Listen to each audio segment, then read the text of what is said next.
Di sino niya Mr. Maravillas yung pinapatamaan? Ako, ang tingin ko, pinapatamaan na niya mismo nito, yung ating Pangulong Bongbong Marcos. So, wag na tayo ano.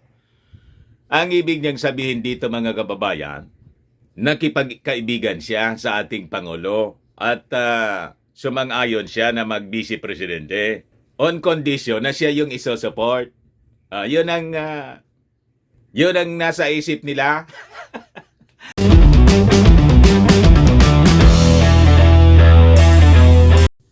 Malamang mga kababayan, malapit nang mabiyak yung unit team. Bakit na Mr. Maravillas? Nagparinig na naman po si Inday. Ayan po. Sabi diyan sa balita, know your friends are. Sabi ni, your true friends are. Sabi ni VP Sara Duterte. Nag-message po sa kanyang Facebook account. Saka din niya nahalata doon sa departure ng ating Pangulong Bongbong Marcos. Tensyonado po. After ng speech ni PBBM, hindi na po di man lang nagipag-interact mga kababayan sa ating Pangulo. The usual na ginagawa niya noon, alis agad siya.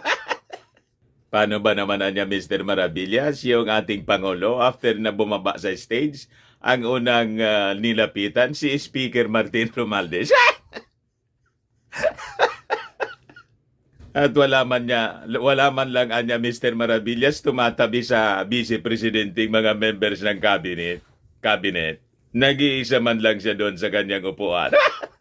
Paano ba naman? Bira siya ng bira tungkol sa confidential funds at nagsumbong pa sa tatay at yung tatay nagdeklara na ng gira.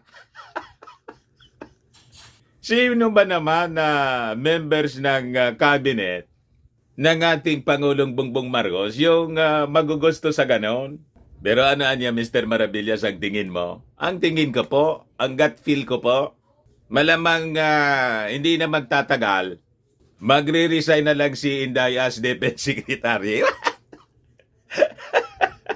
Hindi na siya mga kababayan. Alatang-alata sa mga body language po. Doon sa mga members ng cabinet, wala man lang nakikipag-usap sa kanya. Sa departure speech ng ating Pangulong Bongbong Marcos. Ipakita ko sa inyo yung replay ng RTVM mga kababayan.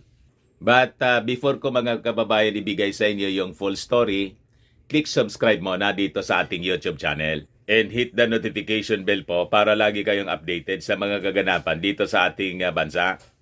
At syempre sa buong mundo. Like and share na rin po ninyo ng ating video. At wag na rin po ninyo na skip mga kababayan yung ating mga commercial ads. Para kahit po mabiyak ang unit team dahil sa walang tigil na pagtantrum ni Inday. At hindi matunawan sa confidential funds yung mag-ama, tuloy-tuloy pa rin ang pag-unlad ng bagong Pilipinas. Ayos! Pero anya Mr. Maravillas, naka-green ka ngayon. Siyempre, binoto ko si Inday. Yun ang pinili ng ating Pangulong Bongbong Marcos. Di sabi ko, iboto ko na lang. Baka makatulong. Ito na ngayon ang nangyayari. But anyway, tuloy-tuloy lang po kahit mabiyak ang unit team. Wala pa ako ginalaman dyan ha. Ay niya Mr. Maravillas kasi intriga ka ng intriga. Anong intriga? Nagkikwento lang ako kung anong ginagawa nila. Hugas kamay naman ako, Poncio Pilato. Sabi ko sa inyo, wala man po akong kapangyarihan. Wala akong impluensya sa kanila. Distant observer lang ako. Nandito ako, napakalayo ko mga kababayan. Wala man ako dyan sa Maynila. Hindi ko man sila nakakausap. Kaya kung mabiyak po yung unit team, ang dahilan po niyan, si Inday man lang po ang dahilan. Siya man lang ang gumawa ng problema. At saka yung kanyang tatay. Yung kanilang kampo, sino yung nagsimula niyan? Kung hindi po yung ambisyon ni the little girl. Siyempre po, yung tiwala ng ating Pangulong Bongbong Marcos sa pinsan kay Martin. O nag-attempt po si little girl na best friend ni Inday. na original member ng bandang The Platters. Nagsimula kay Hilugar po. Tapos nagparinig siya ng tambalos-los. Nagkaayos na sana. Tapos ito na yung confidential funds, mga kababayan. Si Inday yung may sabi na I leave it to your wisdom sa Congress. Yun pala, masama yung loob niya. Nang tanggalin ng Congress yung kanyang confidential funds, nagwawala yung mag-ama. Nagpalabas siya ng statement na ang kontra sa confidential funds ay kontra sa kapayapaan. Ang kontra sa kapayapaan ay kalaban ng bayan. Sila man lang yung nagsasalita. Yung ating Pangulong Bongbong Marcos hindi man magpalabas ng statement. Si Martin Romualdez hindi man nagsasalita. Kumbaga, yung mga kasama niya sa Congress kasi nasaktan. Bakit nasaktan? Inakusahan ni Maudigs ng kanyang tatay matapos siyang magsumbong. Siniraan doon sa SMNI, sa interview ni Caves, yung Congress, siyempre magpapaliwanag din yung Kongreso. Na wala man na niyang personalan. Pero si Martin po, tiko mambibig. Pero niya, Mr. Maravillas, wala na, hindi na umangkla. Sabi ko sa inyo, ang purpose lang na kung bakit po umangkla si Inday, kasi para i-approve yung confidential funds. After ng issue sa Tambalos-Los, kaya nakipag-reconcile siya.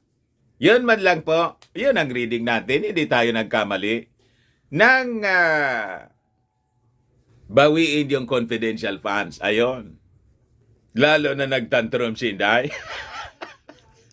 Inaway na muli. Sila po yung ang palaaway. Hindi man sila inaaway ng Congress. Ngayon naman, nagparinig si Inday. Nililinaw natin itong kwentong ito, yung timeline. The chronology of events. Kasi mahilig silang mambaliktad. Yung mga propagandist po, na mga DDS vloggers, minamali po yung Kongreso, minamali yung ating Pangulo. Kasi ang gustong sabihin nila, lahat ng bisyo nila ay bisyo. Lahat ng gusto nila, lahat ng demand nila, lahat ng luho nila sa buhay, ibigay ng administrasyon. May mga dapat na priorities, alimbawa dito sa confidential funds, kailangan bigyan ng priority yung mga security agencies. Tapos, siya mismo yung nagsabi, bahala na niya kayo. Di ba?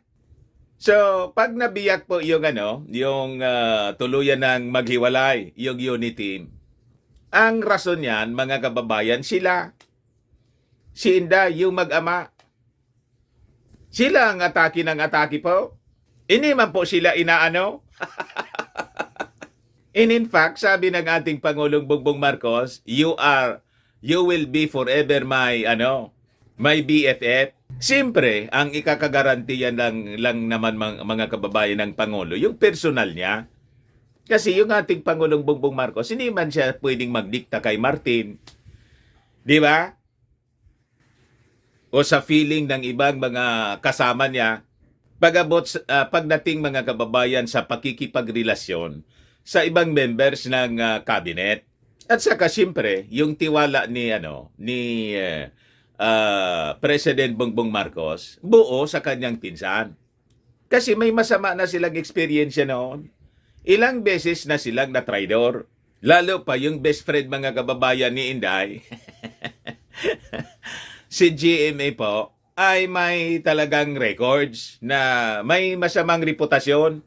Ilang beses na po yun na nang agaw ng posisyon o na kay ERAP. Sunod mga kababayan, yung Hilo Garci, kay dapat nagpanalo si EPG. Di ba?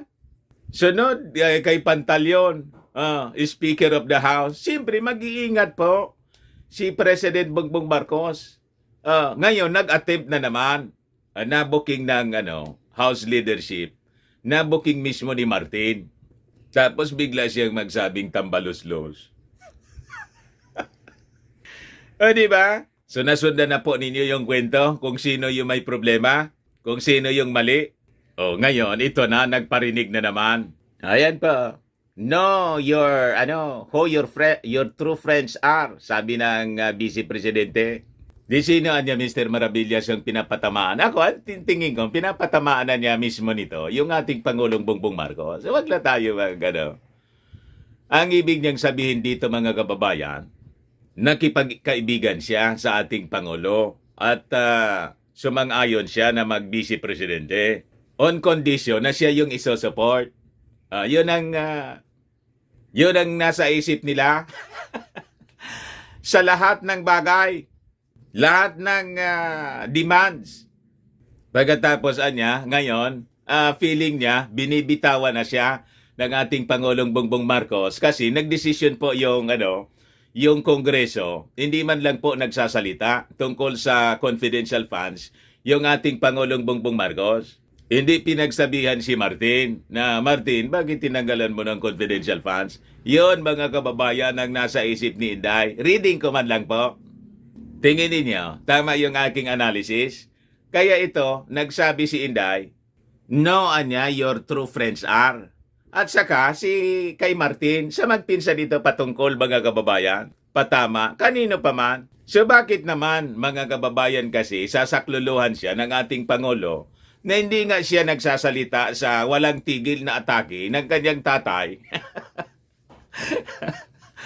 sa administrasyon noon pa. Di ba hindi man niya pinagtatanggol? Pagkatapos ang gusto niya, ipagtanggol siya. Kumbaga sa relasyon, mga kababayan, one-sided lang. One-sided love affair. At saka, tingnan ninyo, mga kababayan, kailan nag-intensify yung pag-atake ni Maudigs? Nang pumunta siya sa Davao. So nga, ibig sabihin, talagang nagsumbong siya tungkol sa confidential funds, kung na yung ginawa sa kanya. And because of that, ayun, nag-alahamas na. Nag-alahamas. Si Maudigs. Imagine, pati yung military, tinatawagan na, pati yung police, na mag-intervene.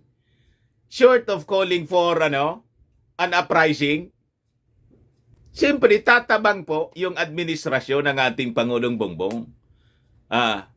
Kaya medyo matabang yung makikita natin, ma-observe natin doon mismo sa departure speech ng ating Pangulong Bongbong Marcos. Mamaya, ipakita ko po sa inyo.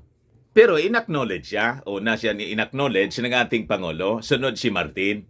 Pero afterwards, biglang alis siya, nang lumingon, di bumaba sa stage yung ating Pangulo, lumingon siya. Siyempre, una, malapit si Martin Nasa harap mismo ng podium. Pagbaba, siyempre si Martin yung unang nilapitan, mga kababayan.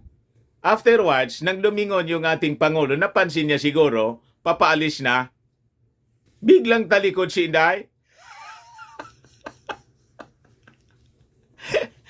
Inatake na naman po ng tantrum. Siguro, feel mga kababayan ni Inday na matabang na sa kanya yung mga members of the cabinet. Natural na po yun na reaksyon. Hindi na lang mag-iimikan kasi yung tatay niya, after siyang bumisita sa Davao, umatake ng umatake, siniraan ng siniraan yung administrasyon. Wala na daw oposisyon. What? So normal, didistansya sa kanya yung mga kasama niya sa gabinete. So walang pumapansin sa kanya doon. Kaya siguro, na-feel ni Inday yung init. Umalis na lang. O ngayon, sino yung may problema? Sino yung may kasalanan doon? Sila pong mag-ama. Sila yung nang-aaway po. Ever since po. Yan sa kampanya pa lang. And siguro yung ating Pangulong Bongbong Marcos, mga kababayan, nagsawa na rin sa panunuyo sa kanila. Kasi paulit-ulit lang yung ginagawa ng kanyang tatay. Sinusoyo noong panahon ng 2016.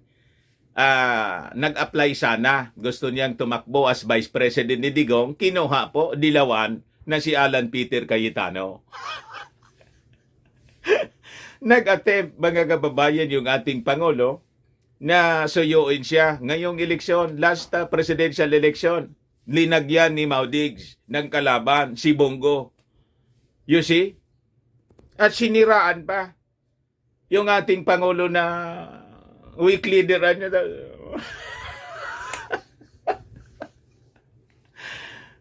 You see? Lahat ng pabor ibinigay. Yung almost half ng dating cabinet members ni Maudigs kasama ngayon sa administrasyon. Inamihasa po. Pero ayaw pa rin ayaw pa rin tumigil po. In-invite nung SONA. Imbis pumunta sa SONA, pumunta kay Xi Jinping. What? Naunang pumunta kay Xi Jinping. Nang dumating, mga kababayan, hindi man po pagod daw, sabi ni Bongo. What? Galing kay Xi Jinping. Pagkatapos, asa pa sila ng magandang pagtrato. Lagi mong inaawa yung administrasyon. Ngayon, sa issue ng confidential funds, in-intensify nila yung attacks after na magsumbong si Inday. O ngayon, ito na naman po. Yun ang chronology of events po para hindi kayo maligaw. Kasi siyempre, yung mga supporters ni Inday po, propaganda ng propaganda. Minamali, mga kababayan, yung mga desisyon ng ating Congress. At yung ating Pangulong Bongbong Marcos, ang gustong sabihin nila, magsalita na tungkol sa confidential funds. Ba't magsasalita yung ating Pangulong Bongbong Marcos tungkol dyan?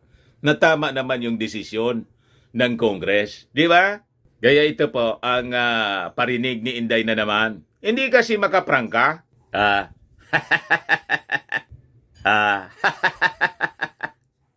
Sabi diyan, know who your true friends are. Vice President Sara Duterte warned in a video posted on her Facebook account. Malinaw po, napatama sa ating Pangulong Bongbong Marcos. Tinalikodan niya kaagad doon sa sa departure speech. Inahanap siya. Wala na, tumalikod agad. Umuwi. Sabi diyan, she uploaded a video simply captioned pahayag, Filipino for statement, after the House of Representatives removed the confidential funds allotted to the Office of the Vice President in the Department of Education, which she also heads. Hindi makamove on po si Inday sa confidential funds. Sabi diyan, in one part of the video, she said in Filipino, don't take part in any sort of oppression. Instead, in times of difficulty, observe and know who your true friends are beside you. Everything in this world has its right time. Lahat niya may panahon. Di ba? Duterte had earlier released a written statement mentioning her proposed confidential funds. She followed up this video adding comments about true friends. Ito po, mga pangitain ito, mga kababayan, na madudurog na yung unity. At ito ay mga palatandaan, mga kababayan, na malamang sa mga susunod na araw, ang big announcement ni Inday, I am resigning as DepEd Secretary. Di ba? Wala na niya akong confidential funds. Di ba?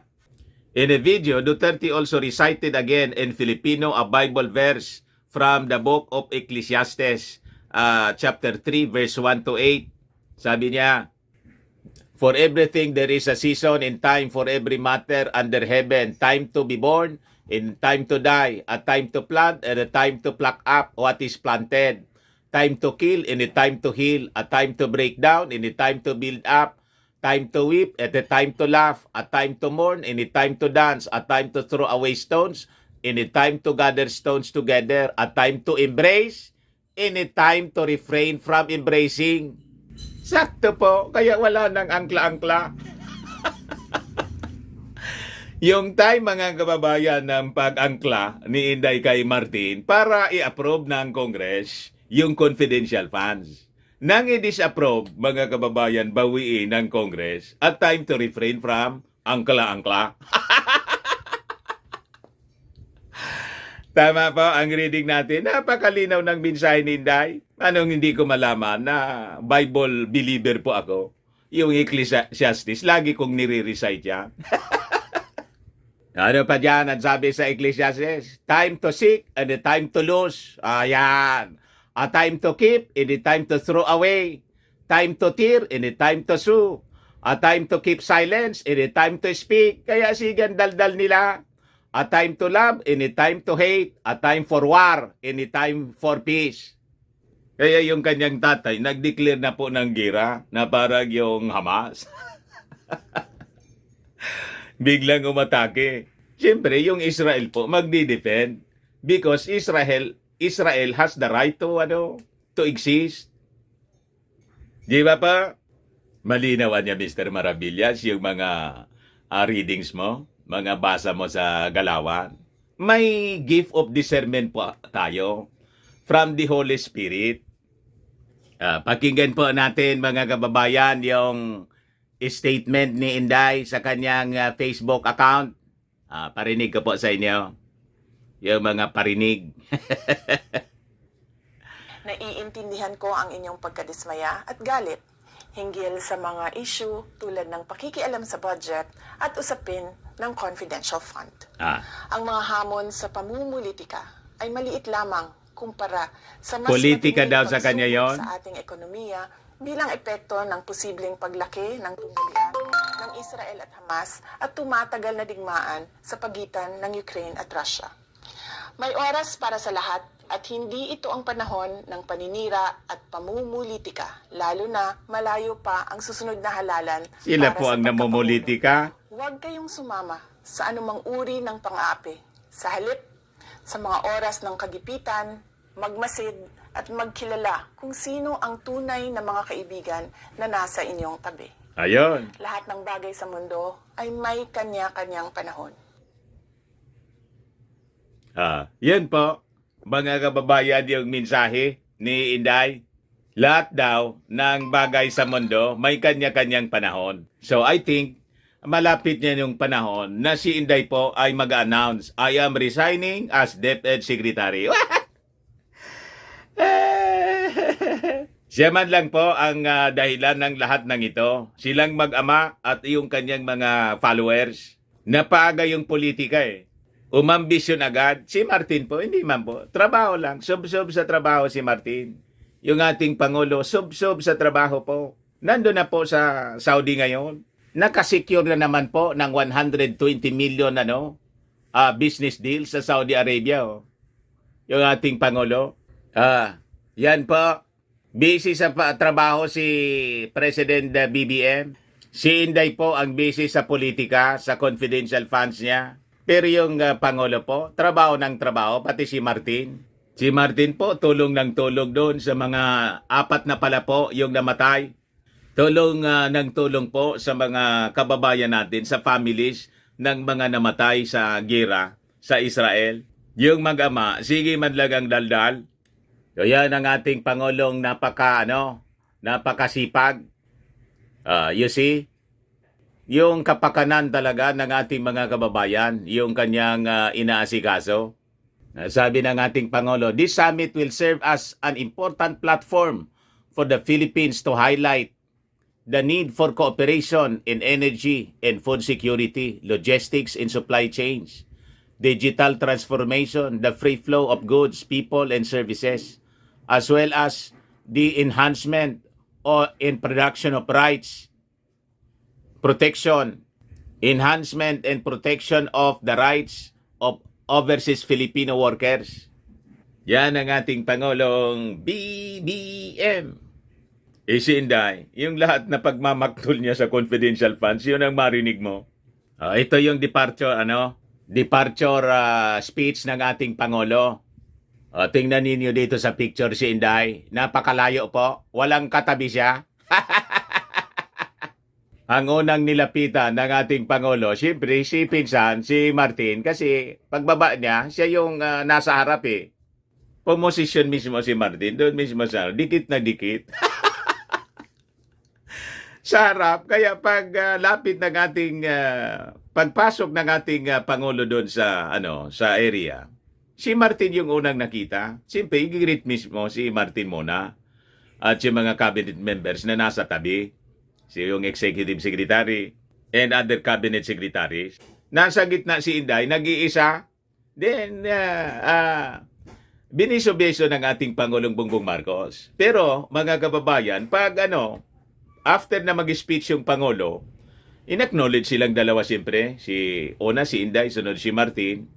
Pagkatapos, pagbaba, siyempre, nasa harap mismo si Martin. Si Martin uli yung nilapitan ng ating Pangulo. Paglingon ng ating Pangulo kay Inday, wala na. Tumalikod na po. Lumayas na. Siguro gustong kausapin pa sana ng ating Pangulo. Umalis na po si Inday. Diyan po, mga kababayan. Ito na. Ito yung Pangulo. Ito si Martin nilapitan. Yun na si Inday sa likod. Tumalikod bigla. Ayan ang babaeng to. Ipakita ko yung video sa inyo. Biglang walk out po si Inday. Ito po siya, mga kababayan. I-play ko po.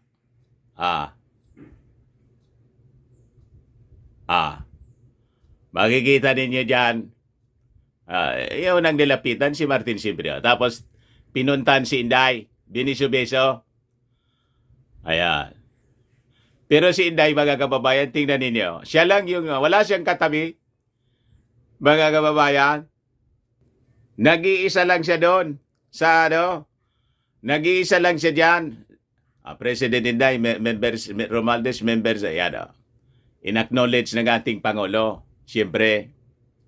Tingnan ninyo si Inday, nag-iisa siya dyan, ayan si Inday sa gitna. Walang katabi. Walang tumabi. Mga kababayan sa kanya. Ni si Executive Secretary, so si Martino, dati, mga kababayan, yung kung nandyan si First Lady, Lisa Marcos, kaya lang absent si First Lady po, hindi nag-send off sa ating Pangulo. Siya yung katabi ni Inday palagi. Ayan Kita ninyo. Walang gustong lumapit kay Inday.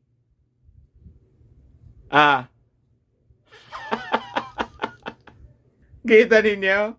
Siyempre, naalangan man siguro yung other members. Hindi naman siguro pinagkakaisaan si Inday. Pero siyempre si Inday, feel na feel niya, bakit niya walang tumatabi sa akin? May tension kasi yung tatay niya, atake ng atake. Iwan ko kung may video kayo. Pero dito po sa video na to ng RTVM, wala akong nakitang nagbeso-beso o mangkla si Inday o nagpolitikahan man lang yung dalawa. Binati ni Martin, si Inday, hindi ko po nakita. Baka mayroon kayo na, kasi siyempre, pero ito yung full video po ng speech ng ating Pangulong Bongbong. Wala doon. Nireview ko na po. Pero baka, before pa na dumating yung ating Pangulo, nagbati din yung dalawa. Siyempre, alam nga naman mag-isnaban sila doon. O, di ba? Pero after doon, sa pagbati siguro, baka nagkamayan din, umiwalay na si Inday or baka si Martin, baka ganon. Pero wala akong video. Baka mayroon po kayo. Kasi after naman ng speech ng ating Pangulong Bongbong Marcos, yung mga members of the cabinet, pati si Martin, nag-stay pa ng matagal doon. Si Inday, walk out kaagad. Ito po, tapos na rito yung speech ng ating Pangulo. Maraming salamat sa inyong lahat, Anya, at magandang umaga. Pababa na siya. I-play ko po. Makita ninyo. Ayan.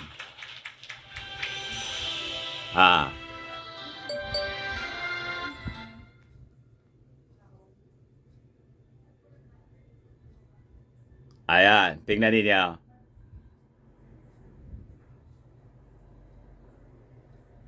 Ulitin natin mga kababayan kasi na-miss. Ayan tingnan ninyo maigi pa.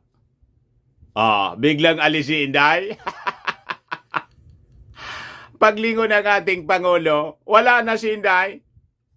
Tingnan ninyo. Ulitin natin, mga kababayan, replay. Yan. Nagsasalita pa yung ating Pangulo. Pero i-replay natin para makita ninyo kung paano nag-walk out po si Inday doon sa departure. Yan pababa na yung ating Pangulo. Tingnan ninyo, si Inday. Biglang talikod na po. Yun. Kaya pagbaba ng ating Pangulo, nilingunan niya si Inday, wala na po.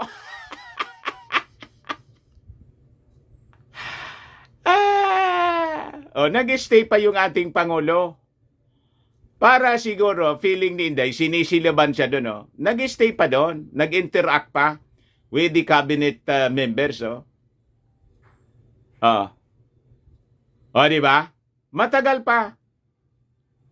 Matagal pa sila dyan, Gusto siyang sigurong lapitan ng ating Pangulong Bongbong Marcos after ng speech, siyempre. Kasi siya pa rin yung iniwan na caretaker. I think sa mga susunod na araw po, baka hindi naiwan sa kanya. Siyempre, may mga ihahabilin pa sa kanya. Kaya lang, biglang alis na ni Inday, Ang naiwan yung mga members ng cabinet, si Martin Romualdez. Yan doon, kaharap si Gibo Teodoro. Sino pa yan? Matagal pa, mga kababayan, Yung ating Pangulong Bongbong Marcos, courtesy pala to ng RTVM.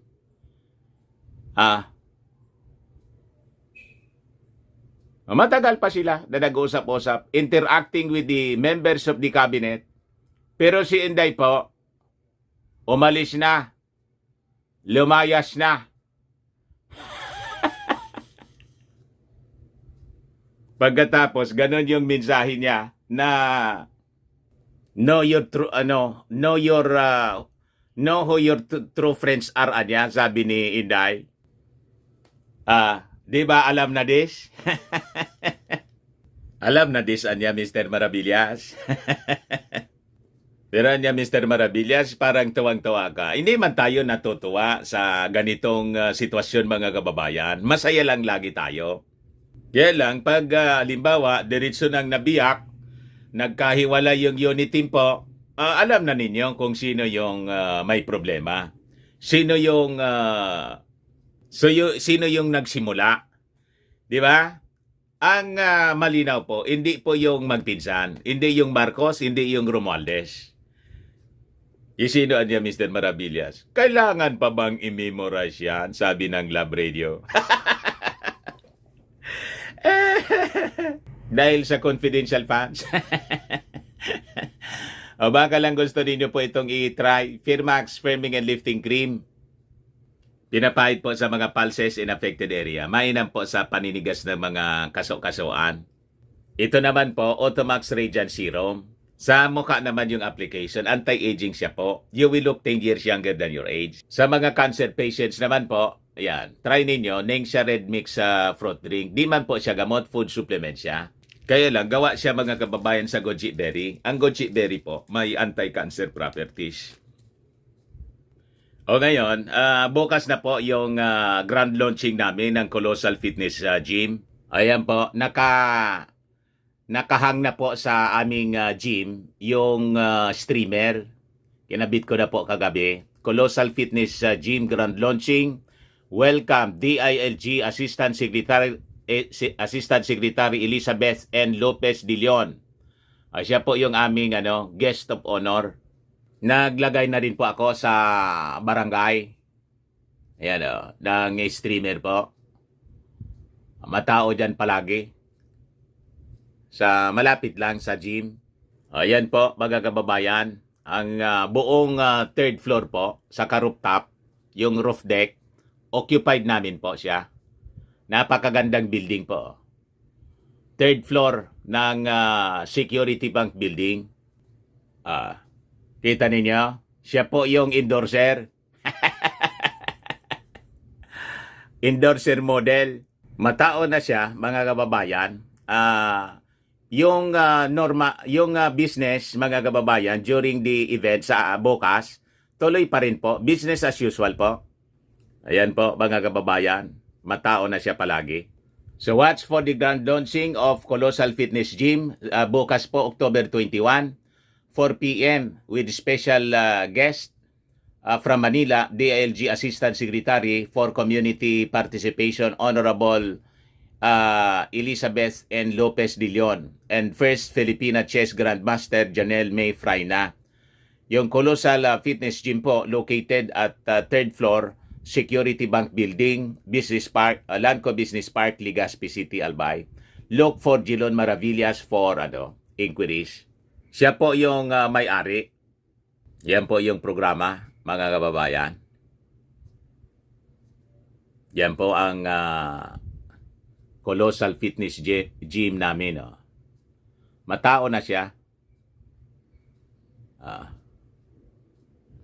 Yan po. Ayan ang asawa ko, naka-short, si Mrs. Yan ang may-ari, si Gilon, yung eldest son namin.